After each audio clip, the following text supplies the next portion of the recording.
let's talk frequency or vibration. So I just want to do a super quick talk on this because essential oils are so powerful for this, and it's something that you want to be thinking about. So if you're not familiar with vibration and frequency, let me do a super quick physiological tutorial. So you ready? Remember back in physics or chemistry, I can't remember what it was, when you learned that everything is made up of molecules that vibrate? Like the air has the molecules, remember you had those blacktop lab tables have those molecules, and they all vibrate. And actually there's more space there than there is solidity, which is pretty mind-blowing as well. Well, we also learned that the vibration of those molecules can change. So for example, water. If you heat it up, the molecules will move faster and faster and faster until they evaporate and become steam. If you take water and you chill them, the molecules will move more and more slowly until they eventually freeze. And they're still moving, but just much more slowly, so they become a solid. Well, what's interesting is we are also made up of molecules that move or vibrate, if you will. And they can change pace as well. So they can vibrate faster or slower. And these vibrations can be measured as your frequency, and they're measured in megahertz. Now, when we're vibrating faster, we actually feel better. When you vibrate more slowly, we feel worse.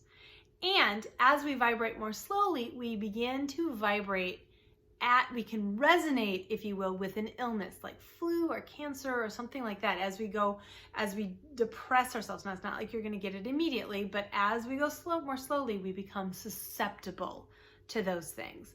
It's actually one of the reasons they say that happiness, laughter can be a solution to cancer. In fact, people have healed themselves through laughter because their vibration goes up and they no longer are resonant with the disease. Okay, now, this is a really quick tutorial. Objects can also affect each other. So if you have two tuning forks and you ring one of them and you bring it close to the other one will start vibrating as well. Okay, we're affected. When you hang out with your Debbie Downer friend, you might be feeling really good, but you hang out with her and you slowly come down at least a little bit. She also might come up to your level, but it can be challenging to be with her, right? And to keep that uplifted feeling. Opposite is also true. You've got that friend who's also always like riding high in a great space. And when you hang out with that person, you feel yourself feel better. You also might be bringing them down a little bit, honestly, right? But you do feel better. We affect each other.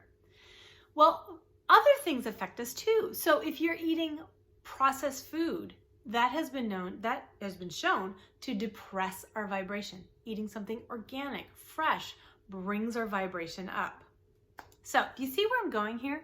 This brings us to essential oils.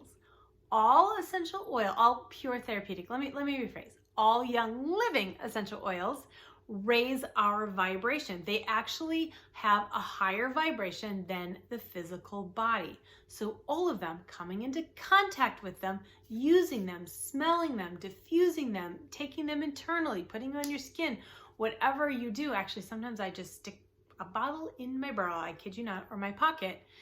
They raise our vibration. Using them over time raises it even more. Very, very powerful to do this. Now, just wrap your head around that. And yoga also raises your vibration. Maybe you don't know it. It does. That's why you feel good when you're done using yoga and essential oils in your life. Do you get where I'm going? Incredibly powerful. Just putting yourself in the vicinity of these amazing things can make a difference. I can feel a difference in my room when I've been diffusing regularly. It just feels better. Essential oils for your vibration and frequency. It's a good thing.